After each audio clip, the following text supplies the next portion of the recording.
Dido, Yeah. call her back. What? She's not on? Hello, everyone. I assume that the link has gone live, and I'm on screen right now with two of my guests, Jee Leong Koh and Luisa Igloria. And we're just experiencing a little bit of tech difficulty with Patricia Jabbeh Wesley.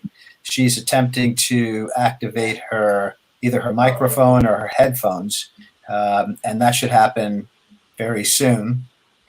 I don't know if Jee or Luisa have any special talents they can entertain us with in the meantime.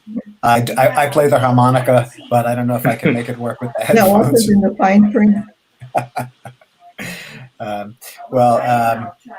I have a whole preamble established, so I'll wait till we get Patricia up and ready to roll. No, you don't. If you're out there in the viewing audience, welcome, and please do say hello. Hello, Susan Abbott. I see your name up here. Several other people are, and Tracy Rice Weber is asking us to sing. I'm not allowed to sing in the house if my wife is home, and she's home. So that leaves it to you guys. Nice try, Tracy.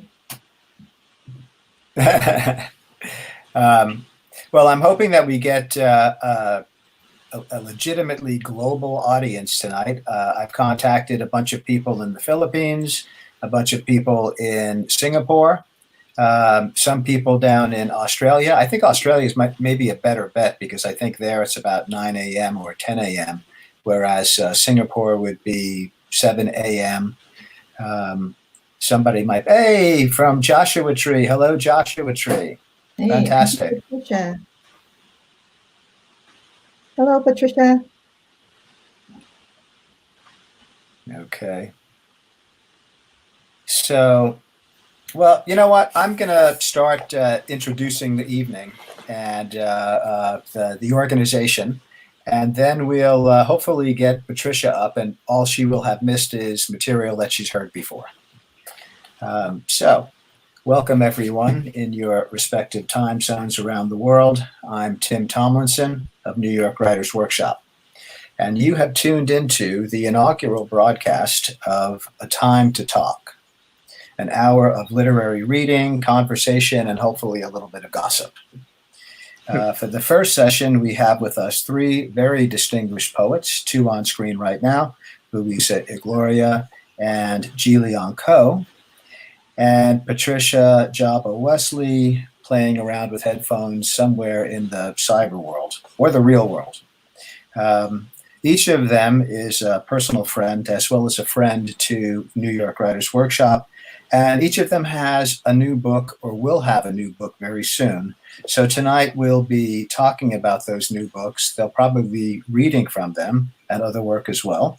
And we'll be talking about their work in general, perhaps poetry in general, and other things that are kind of the collective national consciousness right now. If you're watching on Facebook, as many of you appear to be, you'll see that you can write in on the chat function, and we hope you do. Please say hello to the writers if you know them, and if you have a question or a comment, we'd love to see that too. We'd like to have the audience participation as robust as possible. And let's see, before we get to that part of the program, let me just say a word or two about New York Writers Workshop, the host organization. So New York Writers Workshop is now in its 20th year. It's a nonprofit literary organization based in New York City where we hold readings, workshops, and conferences. Our mission is we are dedicated to offering professional guidance, resources, and workshops that teach, craft, foster creativity, and help writers of all levels, ages, races, creeds, and orientations achieve their goals. Our work is not limited to New York City. We used to say that we are coming soon to a continent near you. The pandemic has interrupted that ambition, so now we're just saying we'll be zooming to a continent near you. I should say as well that we also do online workshops, and currently I'm doing one called Pros in the Time of Pandemic. Several spaces remain available. Please visit us at www.newyorkwritersworkshop.com. Follow us on Facebook, Twitter, and Instagram.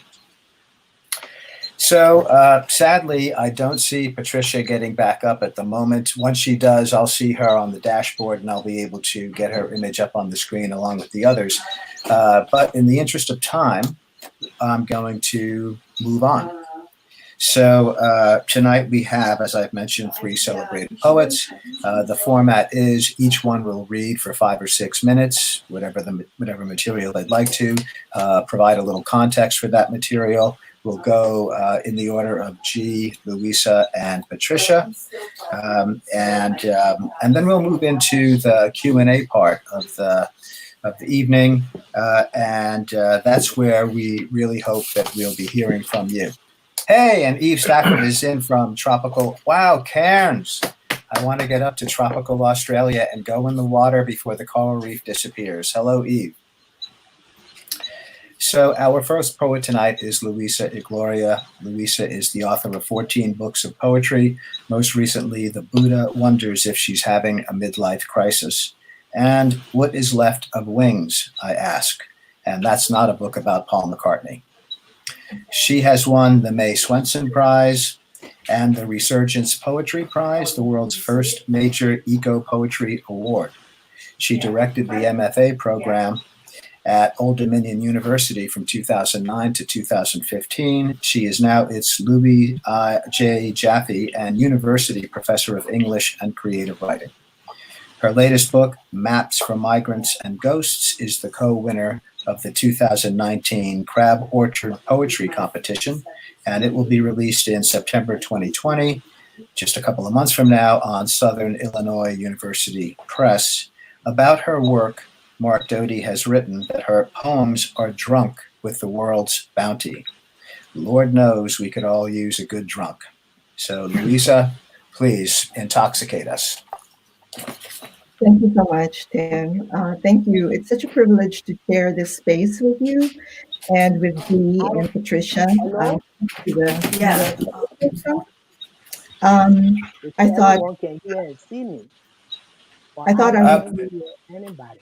It looks like Patricia is up. Sorry, Luisa. Okay. No. Yeah, he's up. Are you hearing? Okay, bye. Oh yeah, I was up. I went to the email. That's why I got him. Can you Okay, hear me? we can hear you. Can you hear us? Okay, say something. Let me see. Patricia Jabbeh Wesley. I cannot hear you.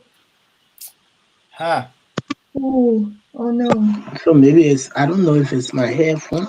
Oh, now I'm hearing you actually a little bit better.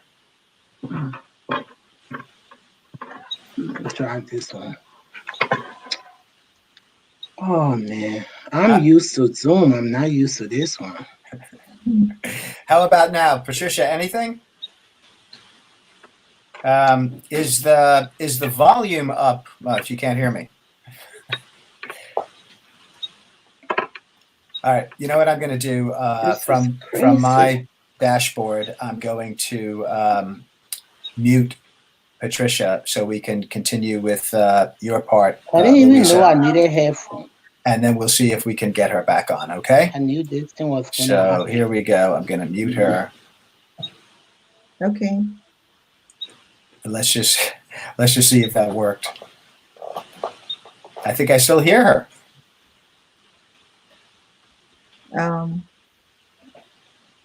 Do you hear anything moving around on her? Okay.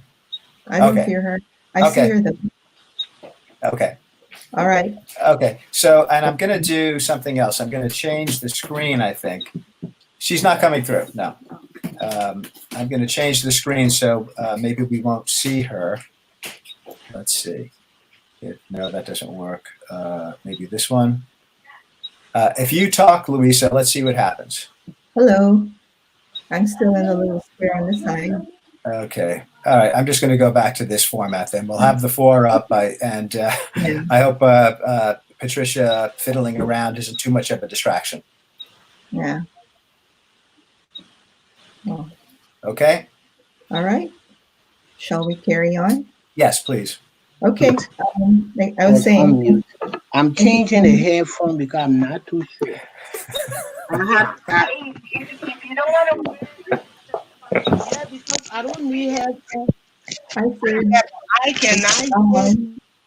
Can So you if I hear? put up the volume of your computer, and you That's should my wife. make sure that in your screen, Tech anything support. that looks like a speaker or like an icon, check it, click on it, and make sure that's all the way to the top so that you're hearing. okay, speaker. Hello? Let me know if are you hearing them, because he'll unmute you if I'm speaking right now. Patricia, can you hear me? you were still trying to figure it out. I Patricia, don't know why I'm going to the email Okay, again. It's No, going. but can you hear them? Can you hear Tim now? can you hear me, No, Patricia? I can't hear anybody. And my No, there must be an icon on your thing that must be on mute. no, there's it's not like the we're mute. just- The mute is not on mute. If it's mute, Now so it's on it's mute. not mute. there should be. It shouldn't be. If it's red, that means it's muted. I know that, Or the and I know that I'm on. They are hearing me. I am not hearing them. So Yeah, I know. So you check also the volume of your computer. That icon is all the way to the up. Like the volume is up. it's on 100%. What about And maybe what they about, should, Are you using maybe a laptop or a phone? I'm using my laptop and I have a big Your screen. laptop? I have a big screen Yeah. on. And there's nobody there with you right now. No, and I'm very computer savvy, so I know how to do this. The problem here is on the end. I can't hear them. Tim, I put my headphone in. what if, I what if don't she need left? headphone to hear, Yeah. and so yes? So what? What if Patricia left the studio and then tried to rejoin? That might be a way to. That might do something. we unmute it. Yeah, maybe. Hello, hello. Okay, can you hear us? Okay. Yeah. No, because we could hear you. We could actually. They can. I can't hear them. So there is a problem. Should I sign up, Yes, and then yes, log in? yes. Because I'm Steve, not. say yes. Hi, Ellen. What? Yes, she should sign off and try again. We'll see if we can get her going. The audience is appreciating this. Maybe we should do it more often. Accidental comedy, like my classes. Hello, Shirley, my favorite purple friend. She's on the list, and I see a whole bunch of other people. Ellen and Patricia. Hello to all of you. Serge from Palawan. Brad Vogel, wait.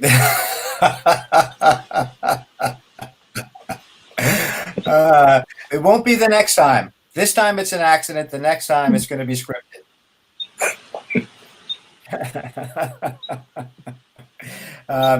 I don't want to have you start, Louisa, and then get broadsided. Maybe we can have a little conversation in the interim.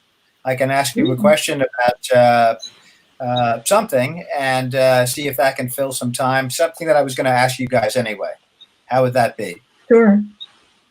Sure. Okay, so I think the audience knows that the panel tonight, everybody has come from someplace else. Everybody's relocated.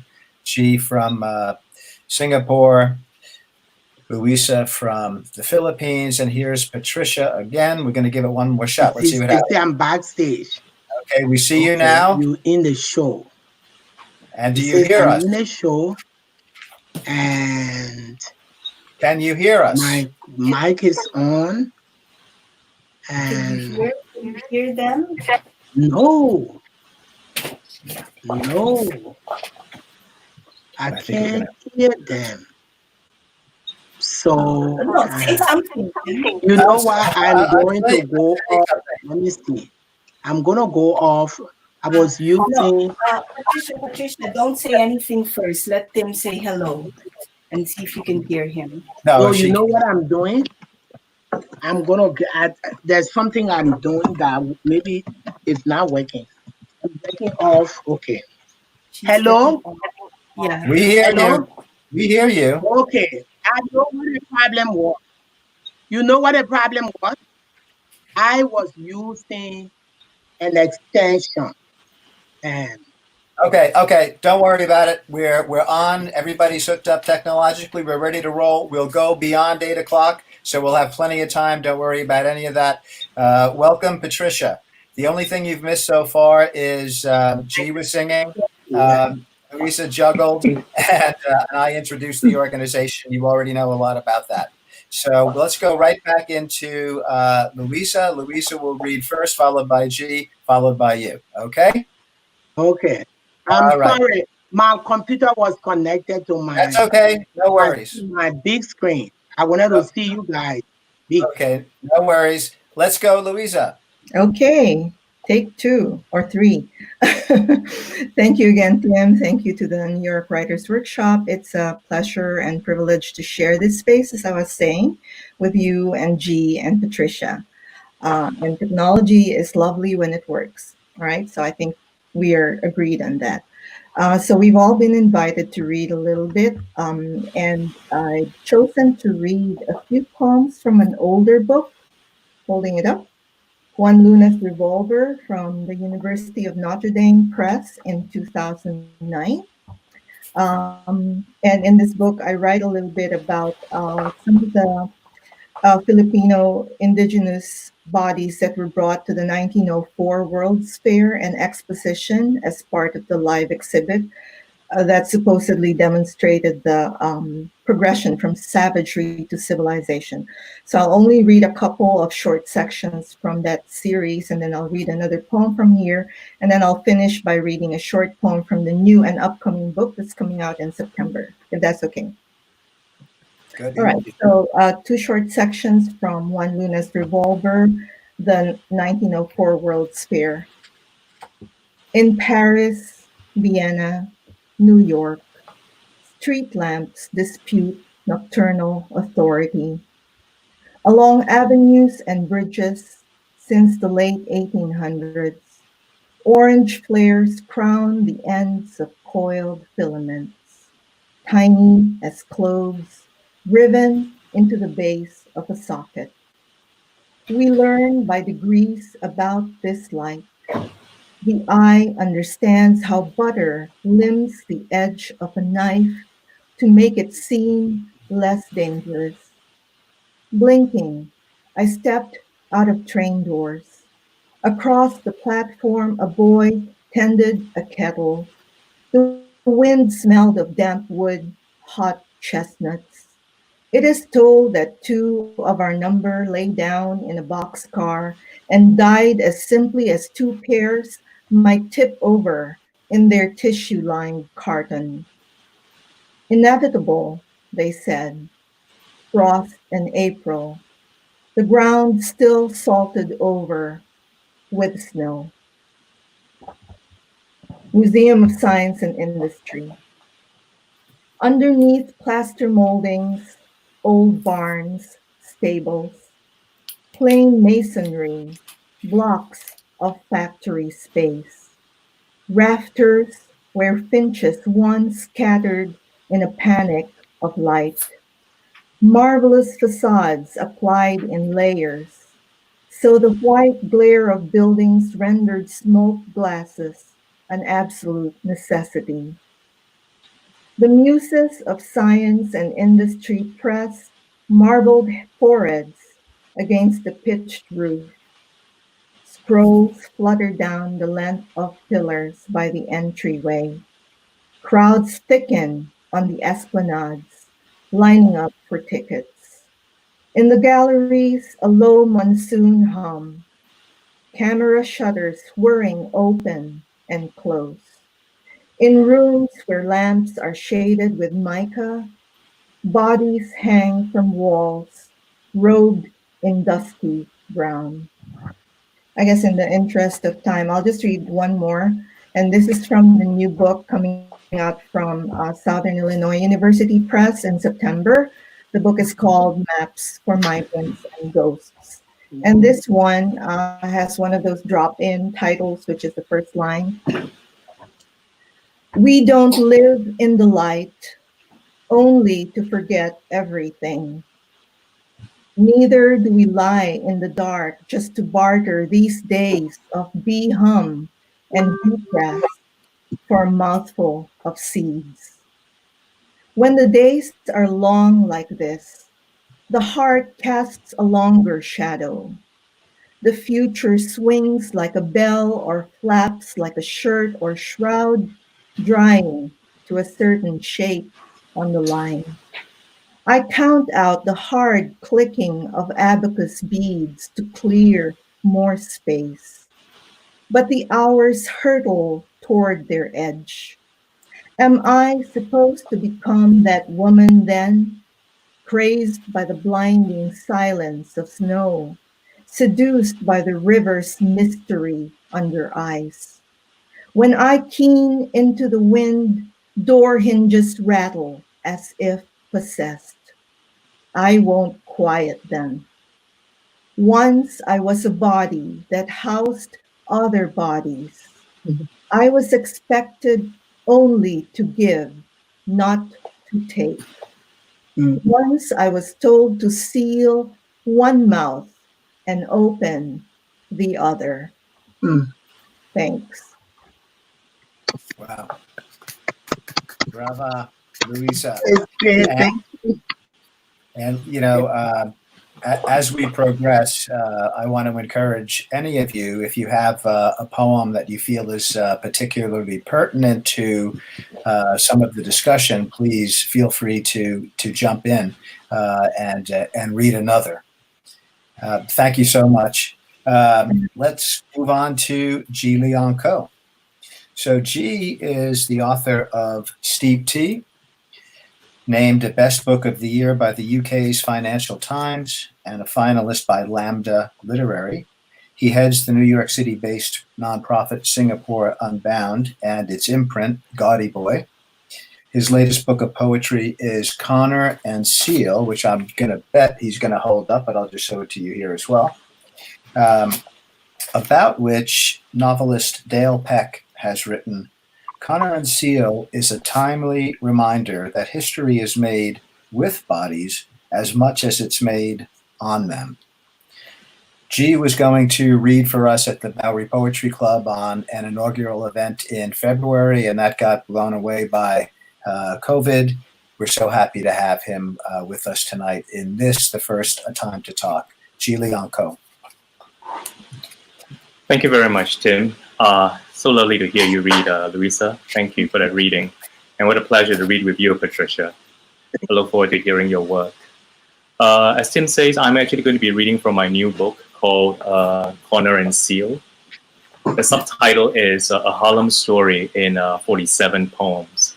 It's inspired by Rita Dove's Thomas and Beulah.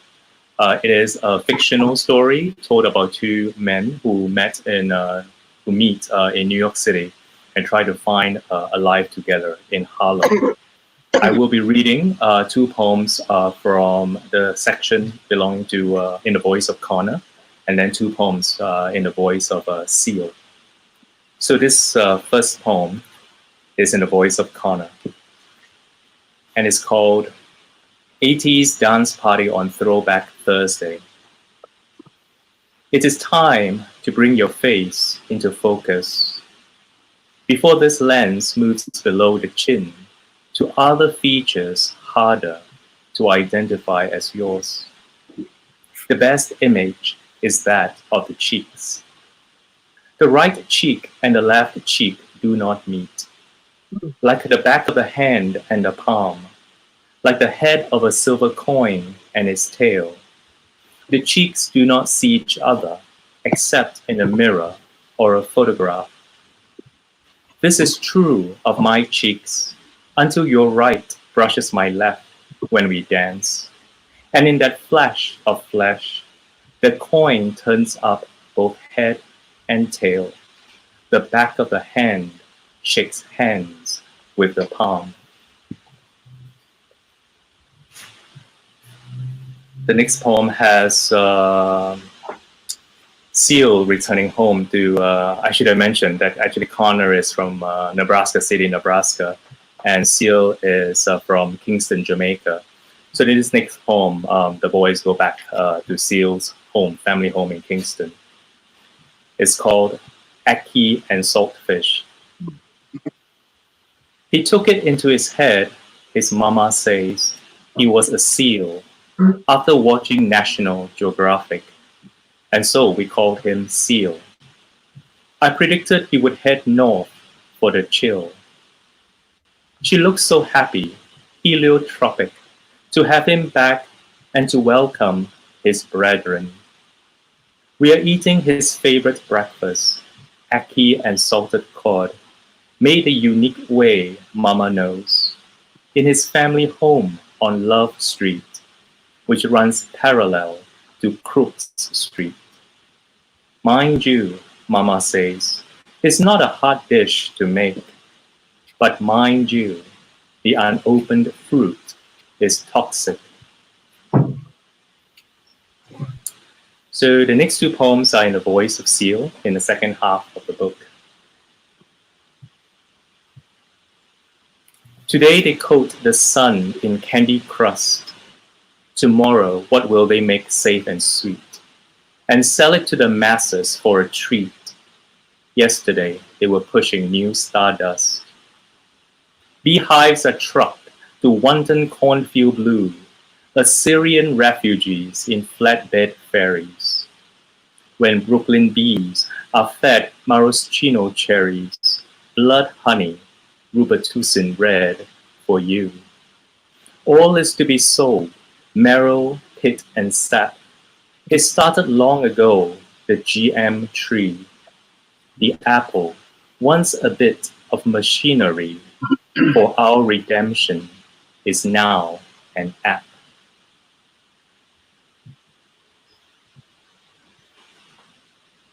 And this is my final poem too. Flying in the cut and pasted sun, a Black Hawk chopper twirls his razor blades. Charlie Brown is pouring Lucy's lemonade over the muffled face of a boy tied down. No bots, no movement in this corridor, constructed by an old drawing program. Outside the photograph, 4 video cams monitor the white space above the floor. I cannot tear my eyes away for dread. A grin has opened in the continuum. A tree beckons with multiplying arms, this beady blackbird with a bluish head. Thank you so much for listening. Thank you, Jee. I hope you'll tell us a little bit about the construction of Connor and some of the implications of its demands on your muse, since it's something of a departure. But we'll come back to that. Thank you so much. And now we move over to Patricia Jabbeh Wesley, my dear friend. Patricia is a Liberian Civil War survivor. Don't read the whole thing. Please don't read the whole thing. I'm not going to read the whole thing. I'm doing a massive abridgment as I go forward. Note I skipped the doctor and the poet and professor. She immigrated to the U.S. with her family in 1991. She is the author of 6 books of poetry, most recently Praise Song for My Children, New and Selected Poems. And I want to skip to the bottom of that comment so I can get you going as soon as possible. I just want to say that Patricia visited my students and others at NYU about 2 years ago, and that's where I think Praise Song made its debut. And the hair on the back of my neck is still standing. It was such a phenomenal reading and such a great poem. About her work, Kwame Dawes writes, "Here is work of incredible joy, deepest lamentation, and necessary hope. It is a sure testament, and we're honored to give Patricia the platform to testify some more tonight. Patricia Jabbeh Wesley. I'm reading from a new book. Unless we have time left, I won't read praise song. But that was the first place I read it. I thought it was still a poem until I read it there and they thought it was a poem. So I said, okay. But it's been great listening to you, Jee Leong and Luisa. I'm going to be reading, I'm going to try to read 2 or 3 poems. My poems tend to be a little longer. I'm going to read a poem that takes us to the moment that we are in. And I wrote this poem 2 years ago on the day that I was watching the news. It was just a news flash. And they had just killed, the policeman had just killed a Black man in Brooklyn. And from all I was seeing, it was very close to where my son had just moved to his new job in Brooklyn. And the panic I had as a Black mother. And during the time I was waiting, that poem was incubating. I was crying and scared, trying to reach him because we're very close to his apartment. A young Black man was carrying a little rod. A mentally ill Black man was carrying a rod, young guy. And the police, they say he was Down syndrome. The police told him to put it down from afar. And he kept moving, carrying it, and they shot him dead. They killed a Black man in Brooklyn today. A judge for our son. A policeman has just killed a Black man in Brooklyn. Today, another Black man shot and killed in America, where we must stop our cars so his car can cross the busy highway. But another policeman in America has just killed another one of our sons in Brooklyn. When my phone alerts me, I feel my belly button turning hot. My legs buckled and I could feel my own fingers scrambling around the curves of my phone. Suddenly, I forgot my son's number. I forgot the way to call my own son in Brooklyn. My mind tells me it cannot recall how to push the button so my Brooklyn Black son can assure me that he is not dead. To be a Black woman is to be a woman ready to mourn. To be a Black mother is to go to bed with your head halfway on your pillow. To be a Black mother in America is to stand between night and day, waiting to see if the policeman will not kill your son today. They say a Black man was shot in a city so populated by good Black men. They now must empty bullets into another Black man. They say a policeman in Brooklyn has decided to shoot a Black man because there was a suspect on the run, or because he was holding up something, or because he was taking something out of his own pocket, or because he was just a Black man. There should be no Black men in Brooklyn if there is a suspect on the run. There should be no Black men in America when there is a suspect on the run. When my phone finally remembers its own number, my son's voice on the line sounds like I have won the lottery. But somewhere, a mother has just lost her son in Brooklyn.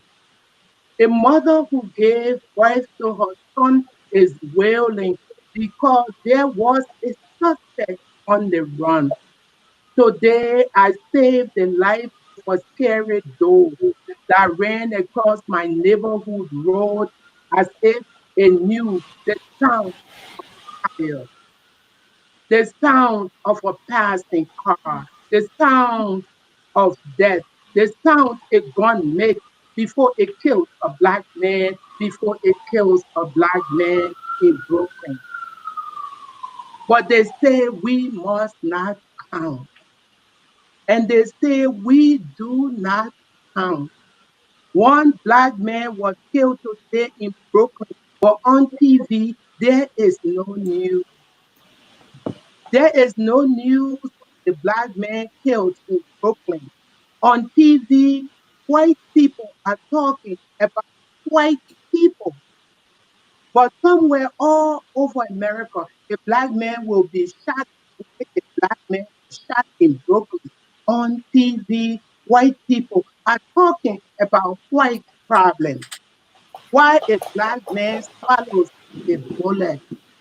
Why a bullet swallows the life of a black man in America?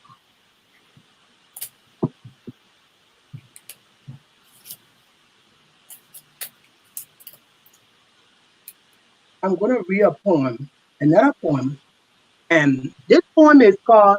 So, find it.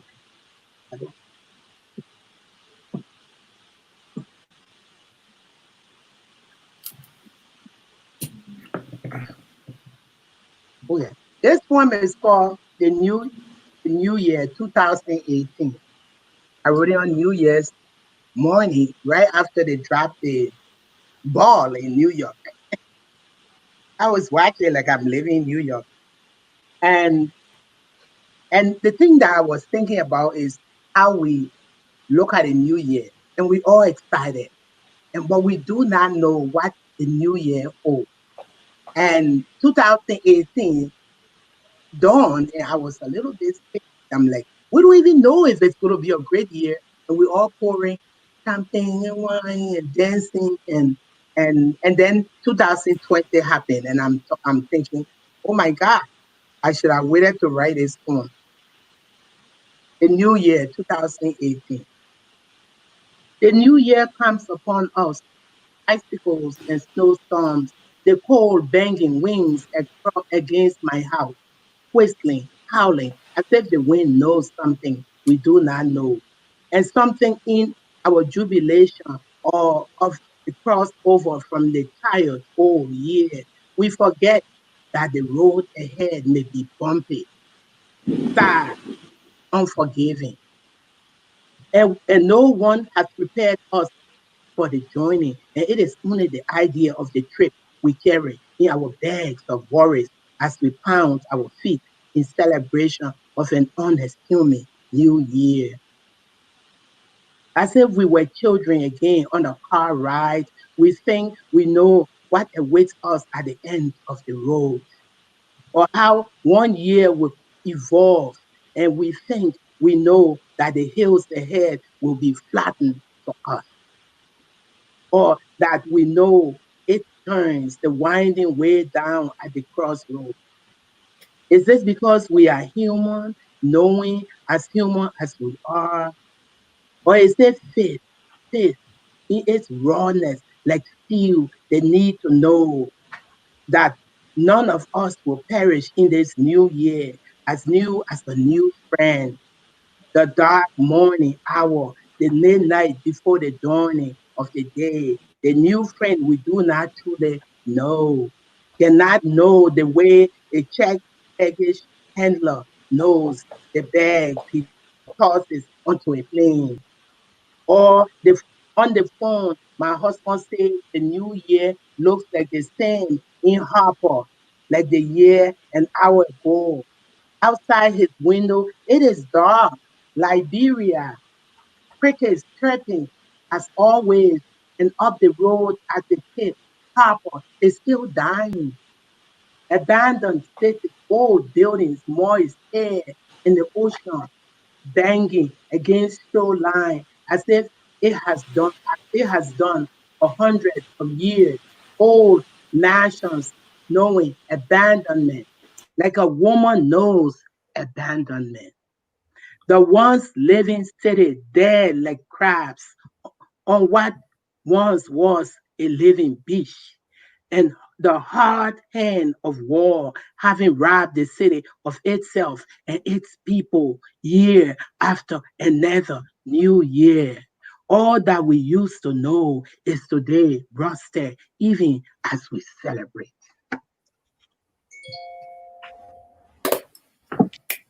If, Thank you. after we talk a little bit, I can read something else, but let's. Okay. Yeah. Thank you very much, Patricia. Always hypnotic and powerful. And you've actually provided a kind of segue into the first question I wanted to throw out to the group. It's the line that white people on the news are talking about the news of white people. It's this group tonight, interestingly, has all immigrated to the U.S. We're talking so much these days about the kind of monopoly on everything white that white people have. I'm wondering if each of you, and I'd like to start with Jee and work around that way, how each of you have found your decision turning out. How has it affected your work, and maybe some kind of sense of how that impression may have changed over the last several years. So kind of a broad question, but basically, how do you like the US? Thanks, Tim, for that question. I moved to New York from Singapore 17 years ago, so I've been here for quite a long while now. But really, I think found myself, identifying much more than being a New Yorker when Trump was actually elected into the White House, because suddenly it became tremendously politically urgent to take a stand. And certainly, when the pandemic hit all of us here this year, I know of many Singaporean friends who are students here or who are working here who very much, wanted to fly back home to Singapore, where, the situation was much better managed, where the facilities and resources are available to take care of them if they should fall ill. And so it made a great deal of sense for them to take that plane chartered by the Singapore government to fly home.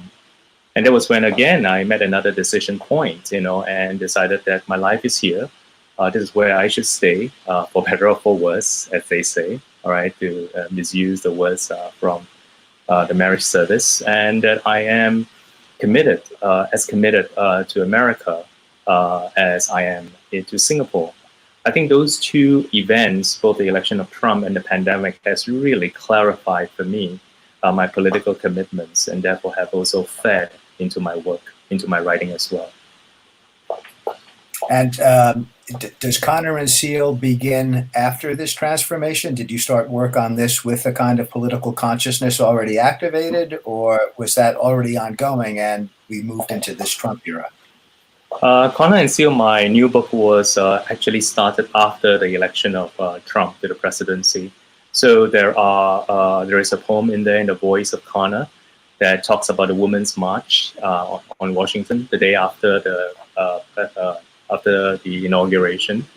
And there are also other poems in the voice of Seal that reflect upon, Trump's America and beyond, because the chronology of the story of these two men is taken all the way to 2066. So it involves, the near future in Harlem as well as in New York as well. But certainly, I think the view of the book is that future is quite bleak. I see that as a kind of fortifying ourselves for the battle ahead. I think, we need to be very, very realistic, perhaps even pessimistic, in order actually to continue the struggle, because this is not going to be an easy fight. And I think that is part of the aim of writing the book. Very interesting. Thank you so much, Jee. And Luisa, how about you? Same question. Yeah, The same question, and maybe just with the sense that my wife is from the Philippines, and we're Right. thinking about eventually retiring and going to the Philippines, but now it's really a rock and a hard place. Yeah. So anything along those lines? Yeah. Well, a lot of what G has just said also resonates strongly with me. The idea, in particular, that recent global events is not just what's happening here in America, have really shown us that there's a lot of struggle ahead. There's a lot of work that needs to be done in order to create this new world that we all say we would like to leave our children and we ourselves perhaps inhabit, so that it doesn't feel like this is something that's not for us anymore. So there's a lot of energy that needs to be placed in that direction. I've always written about place. I've written about Baguio, where I grew up. From the age of 3, I grew up in Baguio, and it strikes me that even before one leaves a certain place, in this case, Baguio, my encounter with America was formed a long time ago, prior to the fact of my physical arrival here in the US, because Baguio was built as a colonial hill station in the early 1900s. So a lot of the place names, the roads, the streets, the statues, we're hearing a lot about statues coming down these days. And that bit about the World Sphere. So there's a lot of history that precedes our own physical engagement and physical arrival in this space called America. So on the other hand, I feel very sort of ambivalent still, even after 22 years of living here in Virginia.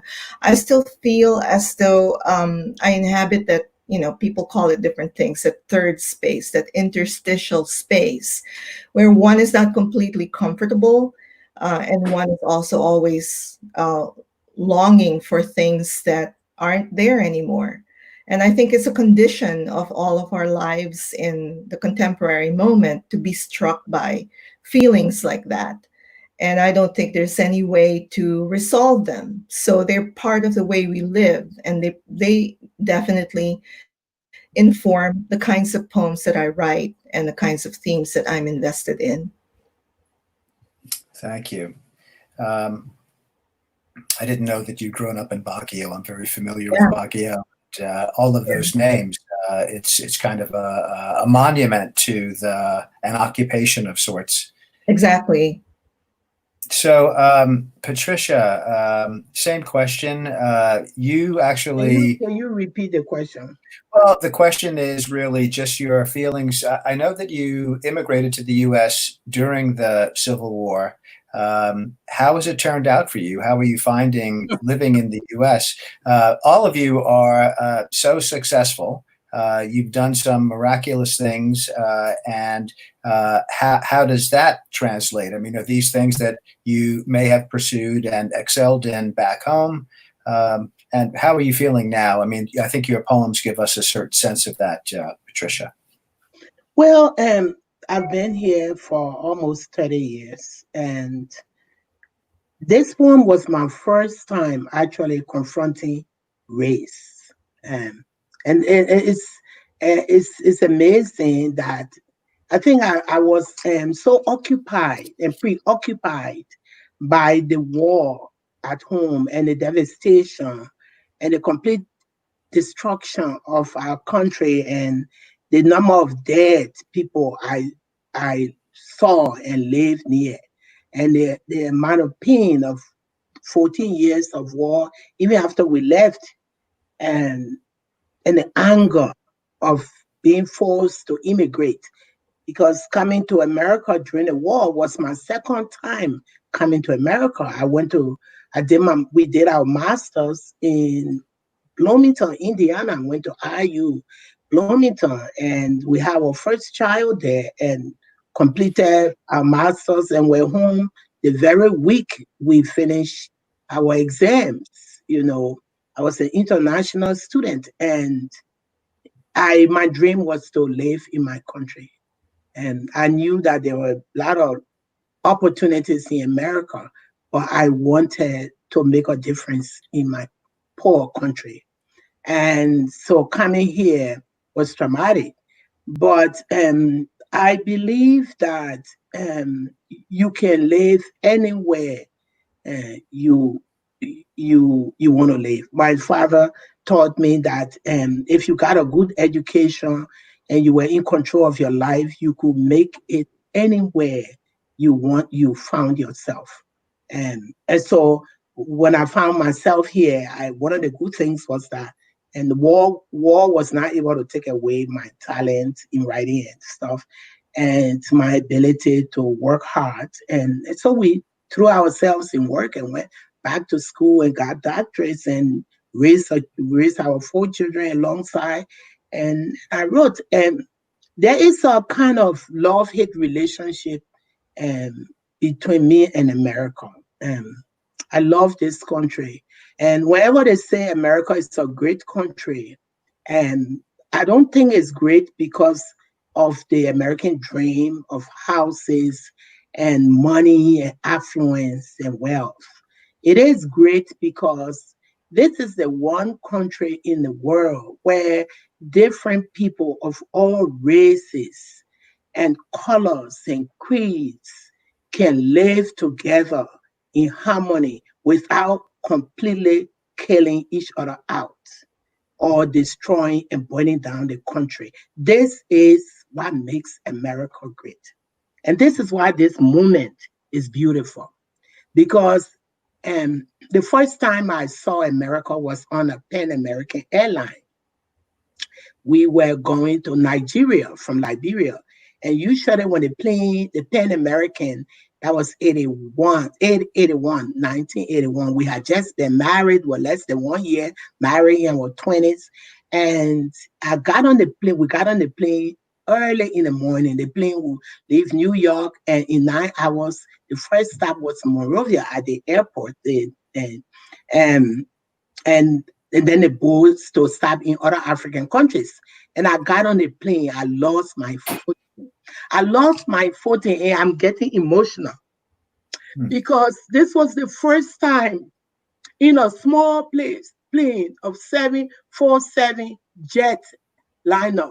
I saw white people and black people and Chinese people and Indians and Africans and everybody in one plane. And they were coming from New York City, from JFK. And that was awesome. And you cannot find it when you go to China, when you go to other countries, you cannot find such diversity. That's what makes America great. And that's why I love this country. Even though many times I feel like a minority, I go to white churches and I feel out of place, but I know that I have rights and I can fight them in court. Yeah, well, you're reminding me of why New York is such a magnet. Now he's there are yeah. there are many reasons, but if one leaves New York and one has been here, it's the first thing you begin to notice is that you don't have that kind of crazy diversity that makes New York City so exciting and stimulating. I want to move to, I'll start with Luisa on this question because the question comes from the title of your upcoming book, Migrants and Ghosts. We've already talked a little bit about migrants, and I'd like to talk a little bit about ghosts. I've spent a lot of time in the Philippines, and every time we visit, ghosts is a topic. And there's a kind of widespread acceptance of a kind of paranormal reality. I'm interested to hear what Jee and Patricia have to say about this as well, because here in the US, we seem to maybe have outlawed ghosts.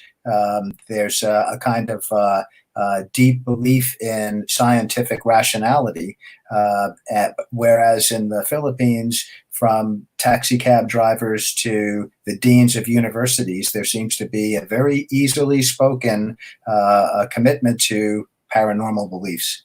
So, yeah. So while the book that's coming out in September, I don't think it's really talking about the paranormal activity of ghosts. It does talk about the sense of haunting and being haunted. And that includes being haunted by ancestors who have gone before us, family who have passed away.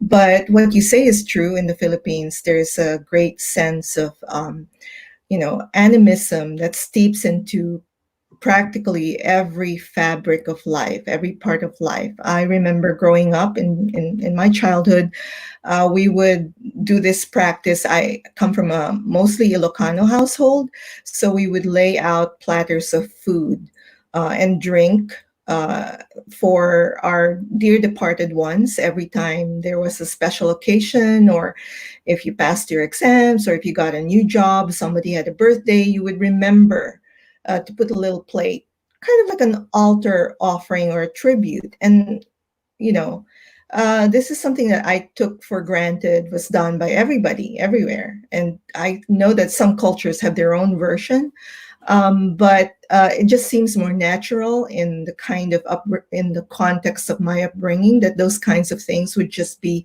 part and parcel of what we did every day. So I was taught, for instance, if you're walking through a place that's new to you, you should, say a little something to whoever spirits must live there, to say, you're only passing through, you don't mean any harm,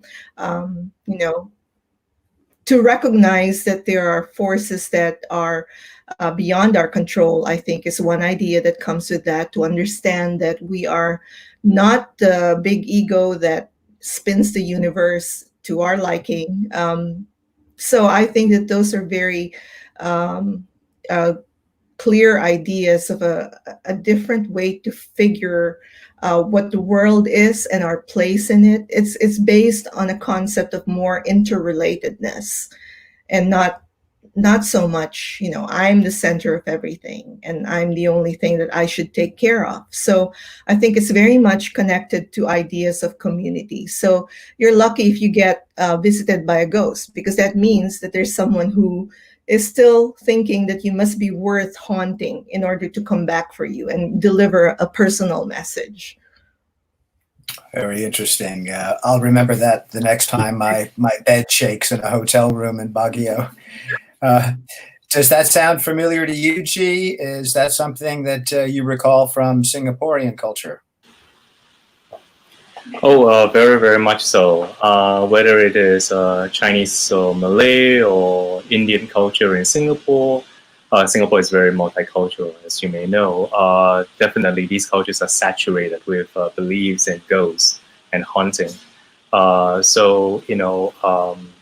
In fact, the Chinese language itself used the word ghost not just for supernatural figures, but also for a foreigner, right? So if you are from the West, you're a particular kind of ghost. If you're from somewhere else, you're a particular kind of ghost. The idea being, of course, that a ghost is what is not normal, what is strange, what is foreign.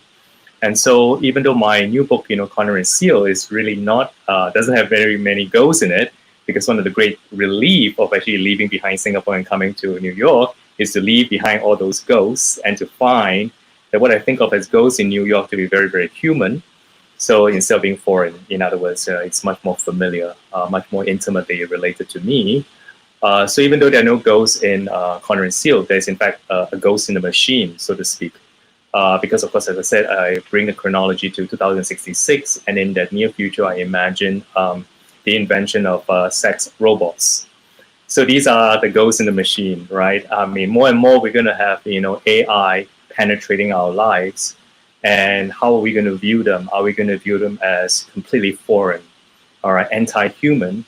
Or are we going to see them as something that we can actually adapt into our lives? And how do we go about doing so in a way that is human, ethical, and or not?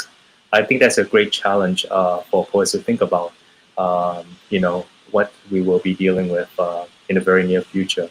And so some of the poems, in the book actually tries to imagine that, and imagine, having a very real, loving relationship with a robot, and what will happen, when the robot actually, meets some kind of expiry date, right? Because there are always new versions, right, coming on, better versions coming on. How would then one say goodbye to such a love? So it's an interesting topic for me to think about. So that's my sense of ghosts here. There's even, though, in your book, Connor and Seal, a sense of ghosts in the past. I think the first poem concerns the brothers and an encounter with a grizzly bear, which I had not known actually inhabited parts of western Nebraska. I understand that grizzlies are making some kind of a comeback, but I think we have the ghosts of animal species in America, and I think on a certain level it's going to be necessary to reconcile with them. So it's interesting that your book begins there and zooms out to 2066 with robots. How about you, Patricia, the sense of your understanding of ghosts and how it either informs your worldview or your work? Well, I want to read a poem called Ghosts Don't Go Away, just like that. Because there are a lot of ghosts in this book. Who African cultures believe in spirit. We call them the spirit, the ancestral spirit. Yeah. So I will read it. This is a little more American, but it takes my African belief in the spirit into this. And this ghosts don't go away just like that. I think I wrote it after there was some massacre. Not massacre of Black people, but was one of those massacres. Sometimes they lurk in cold ways where they have lost the other side of them. They may hover over new walls, like the walls that carry them away from their bodies, causing them to lose their world and us in a rush. Ghosts don't go away just like that. They may come in that same huge crowd that was massacred together with them. And since the massacre may have happened at school, in a bar, or at church, they may be found kneeling at the pulpit, singing and taking communion again and again with everyone else. They gather on a Saturday evening as the sun sets over the hills, and a small flash of yesterday's lightning lingers from that old storm as the new storm rides in, and then there they are, ghosts. You can see them only if you have eyes to see them as ghosts of humans, and yet not ghosts.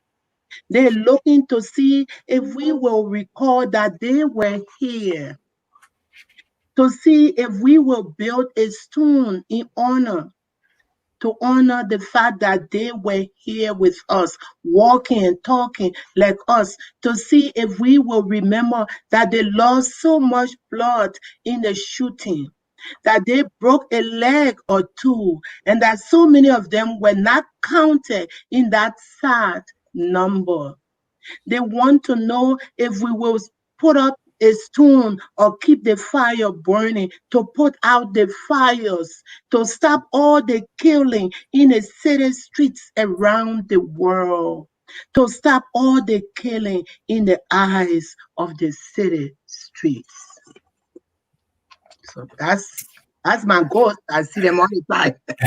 Okay, thank you very much. That was beautiful.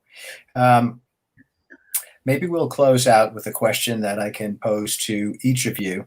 And I'll preface it with just something that Patricia said earlier, but I'd like to start with Luisa in terms of practice, because Patricia, you mentioned that when you read Praise Song at NYU, at that point you weren't really sure if it was a poem. And I guess my question is, how do you know it's a poem? And Jee, you're working now with a kind of narrative sequence. Your book is like a novella in poems. The thing that I'm interested in reference to your practice, Luisa, is this very long, disciplined poem per day, which must have yielded upwards of 10,000 poems by now, or thereabouts. Because I'm thinking of the days when we used to shoot film and you'd buy a roll of 36 shots and you were lucky if you had one or two. What's your rate of keepers? Do you arrive at a point where you say, this is a poem every day? Maybe just talk a little bit about that kind of daily practice and what its results are. Yeah, sure. So I've been writing a poem a day since November 2010. So it's almost 10 years. I have not skipped a single day, whether I was sick or on vacation or anything. And I keep very simple rules for myself. I don't set a particular time of day to write. If I can come to a clearing where it feels like I can have the space and time for even 30 minutes to myself to write, I take it. And it grew out of that desire, out of that sort of frustration. We always, say things like, I don't have enough time for my work. I don't have enough time for my writing. And so I just decided I will just make time for it. And it's become less of an obligation now. And I view it as a place I really look forward to coming to each day. I don't set any theme or any kind of schedule or program for the writing itself. What I've learned, though, is that you're right. There are poems that will feel less finished, will feel less polished, will feel maybe a little clumsier than others. But I've come to accept this idea of just letting them hang out there. And I like when people tell me what they think about them. They give me a little bit more feedback, and they're my poems, they're my material. So I can always take them again and work on them. So there is constant revision that I'm always thinking about doing and actually carrying out on them until I feel that the idea or experience that I was seeking to embody in language and image and lyric and music, all of the things that we have at our dispensation as poets, if those feel that satisfied by the poem. So I have been able to publish 4 books at least from my daily writing practice. And a lot of it, I think, is lots of work in getting rid of the ego that tends to attach itself to the process of writing also. So we're always super conscious about, what will people think, or what's the judgment going to be on this one. And I think it's just very it teaches me a lot about myself, and the things that I push back against, or the things that I feel reluctant to pursue or to look at. So it's been very instructive. It's like biofeedback in a way. And I value the writing practice most for that. I'm not going to say that all the things that I've done every day on a daily basis are, perfect poems, but they want to be poems. They want to express certain things that I believe, can only be articulated best as a poem. Well, yeah, that tells me a lot. And I was going to ask if you have projects, like you reach a certain number and you put it out, but you said you have 4 books out of that large effort. Mhm. They're not necessarily poem a day books. They're No. because I'm thinking of Ted Kuzer's, I think 100 poems that he wrote over a Yeah. period of 100 Yeah. days, and Jim Harrison. Your publications are separate from the poem a day effort, but they grow out of it. Right. They grow out of it. And then I start noticing poems, if this makes sense, talking to each other and wanting to be put next to each other, so that when you read them, they make a larger sound and they show a broader picture. And that's certainly true for the poems that became all of these books that were published. So right now I'm feeling like there's a lot of poems that want to be together, to continue addressing the idea of how this moment that we're all experiencing in our particular ways, as well as in this national and global scale, a lot of that was seeded in a much earlier time in experiences of colonialism. For instance, the blueprints were laid way back then for the kinds of environmental decimation that we're experiencing, or the kinds of struggles that we're seeing manifest themselves on the social and cultural plane. So I'm trying to see where those lines lead, and I'm trying to see what poems will best express those things. Thank you. And Patricia, same question to you. How do you know it's a poem? Obviously, with Praise Song, you got some very positive feedback. Let me preface that. In the African culture, we have praise songs. We grew up with praise songs, praise names, and so when the poem started, it felt like I was singing a praise song to my children, to my birth children, and telling them things that I wanted them to know. And so by the time I read it, I had not completely finished editing it. And then when I saw the reaction from you, then I knew that it was more than it was not prose as I thought it was. It is praise songness or whatever you call it. And I admire people who set out. Maybe I should stop setting out to write a post on Facebook every day. Instead of writing a poem every day, I'm writing a post, Luisa. So I'm learning something. Yeah. I write mostly by inspiration. And if I have the inspiration, I have to stop everything. Even if the house is burning down, I will write why the house is burning down. That's how I am. And I don't nothing. If I have to get out of bed in the middle of the night, I would pull off the highway. And the most I was able to write a whole book in 3 months was When the Wanderers Come Home, my fifth book.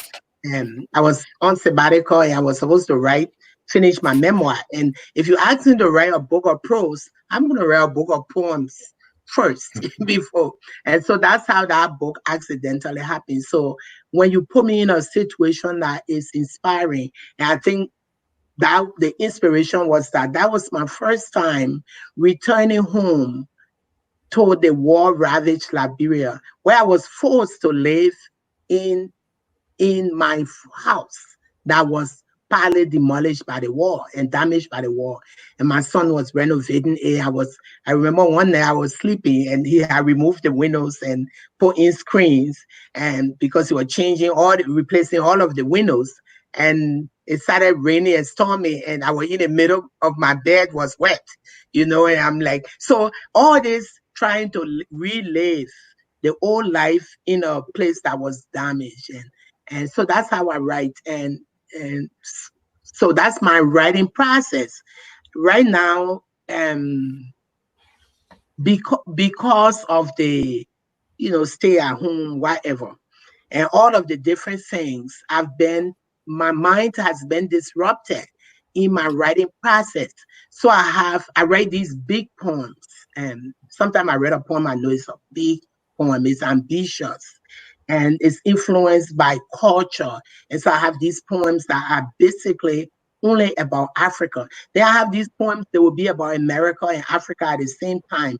Like this poem I was writing, it ended up being a poem that ended up in America, and it brought in a little bit of the war, and then it brought in the massacres in churches and, in schools. So I can have that inspiration, that the melting pot of the America in me and the Africa we mix. And then I have these traditional poems that are basically a poem called Fire and Rain, which is a praise song to my father. And it is very traditional. Praise song for my children is very traditional. And so that inspiration, it depends on what influences me. Sometimes it's African music. Sometimes it's going back to Africa and going back to the village. And sometimes it's just living in Pennsylvania, where a deer is walking by freely, a deer free, and nobody shoots I want to eat a deer, and crossing the road. And so all of those influences, and sometimes I'm poking fun at America, and so these are the crazy things and when I feel a poem, I have to write it. And so this week, I think last week, I wrote 3 poems. And then sometime for a long time, I won't write a poem. And if a poem begins to incubate in my head, if I don't write it, I promise myself it's gonna get lost. It's gonna get lost. And I'm not one of those smart people who can keep something in my head for a long time. So that's my writing process. And sometimes, like she said, my poems talk to each other. So if I have an overwhelming inspiration, and one poem doesn't do it, and so I have these poems that will make you cry because of the pain. And then I didn't read the funny ones. Then I have poems that you will laugh. You have to run out of the studio, or else you will laugh on it. I've had people run out of the studio because I was reading a poem. They had to close their mouth and run out of the studio because I'm also crazy. So that. Okay, thank you very much. And Jee, how about you? The what I know of your work, I know that you, I wouldn't say on occasion, but often embrace forms. And now it seems as if you're into narrative sequencing. So same question with those things in mind. Yeah, I'm just so full of respect for Luisa for having written a poem a day for 10 years. I mean, that's an incredible feat, an incredible practice. I write a poem a day, but only for a month each year. And that is, of course, during National Poetry Writing Month. And I've been doing it for a number of years now. So, in fact, my very, very first book called Payday Loans is a collection of 30 sonnets, written over the course of the month of April. And so whenever now I enter into that month, I would like to actually do so with a project of some sort in mind. And so, that project idea is very much influenced by, Hermann Hesse's novel, The Glass Bead Game. You remember that novel, The Glass Bead Game, of course, is played by actually laying a base first, and then you build on the base with a playful spirit as well as a prayerful meditation. And one of the glass bead games described in the book actually rises up from the base of a Japanese room, the layout of a Japanese room. And so that idea has really influenced my writing ideas, that I like to actually start with some sort of a base and build it up from there. So as I said, my first book was a book of sonnets, 30 sonnets. Connor and Seal, the sequences, both sequences came out of that practice too, of writing a poem a day in the month of April. And so I'm led, in that way to writing a lot of poetic sequences. And so in the last National Poetry Writing Month, I decided to write a sequence of palinodes for my late father. My father died more than a year ago, but I was not able to write anything for him or about him until I read about the palinode in Monica Yun's book, Black Acre. The palinode, of course, is a poetic genre in which the poet will retract a statement made in an earlier poem. So it's really a poem of a retraction, right? And so I decided to write these palinodes in the voice of my father because I think, in my imagination that when you're dead, there are lots of things you regret having said and done. And so the time is kind of ripe for all kinds of retractions. And so by taking on that voice, I was able to write a sequence that I thought, does some justice to my dad as well as to my own experience and my relationship with him. Sequences are a great way to go, I think, because one leads to another. So there's always a continuous flow. So it's not a matter of confronting the blank page every time, but all right, roughly where you're going, and yet you're not restricted, all right, entirely by the previous day's effort.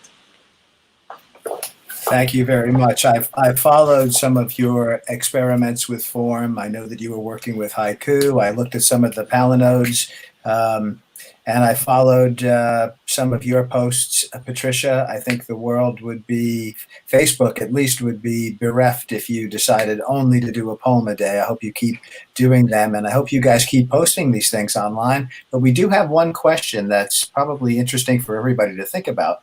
And that's the issue of publishing online and then submitting to poetry journals.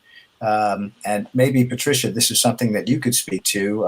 Is that a problem? Do you find journals aren't interested in work that may have been posted elsewhere on a blog or in some other site? I'm sorry. Oh, yeah. when you publish something on Facebook, it's considered as published.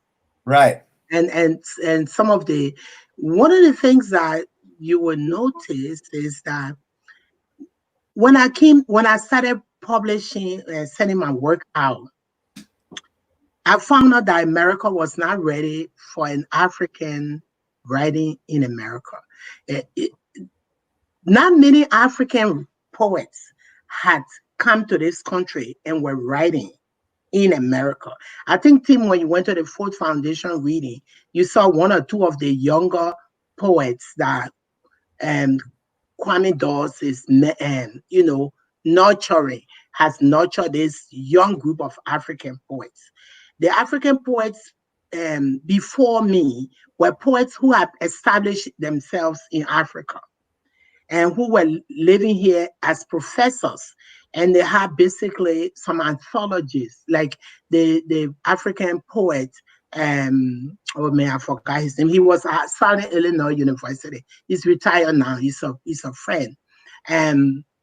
He had established himself in Rwanda and Uganda, the two, because of the war, he was back and forth, and he came here. And so there were many authors who had established themselves in Nigeria, in Ghana, but were living here as professors. They were not writing here as poets. So when I wrote my first book and went to AWP, people went crazy. They were fighting over my book. It felt like I was already famous, but tell you, my dear, they said because they were shocked that there was an African actually who was publishing poetry on the soil. So it is from there when I started sending my work out, and I got a lot of rejections. Almost all the time, because they were not prepared for that voice. And then I kept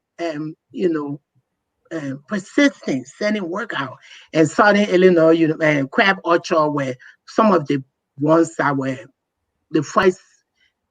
So after some time, when I came to a point where people would beg me for my work, I stopped wasting my time trying to send to all of the journals. So I found out that I just wrote my poems and people solicited them before I sent them to them. And up to today, I don't waste time sending poems here and there. I get enough solicitations. But one thing they always do, they do not accept poems that have appeared in other magazines online, or you put on a blog, you put, that is the norm, except one or two poems that praise song got published 2 times. It was solicited by Black Renaissance Noah from and then I had to take it from them because Harvard Review wanted it, and I started picking and choosing, like, okay, you can publish these because I've been here before. I've never been in Harvard Review, so I give it to Harvard Review. So that's the only kind of time. But then Praise Song got published again by somebody else. So if they like the poem enough, they'll publish it over and over. Like this is like the poem that was selected by Naomi and Shaib Nye.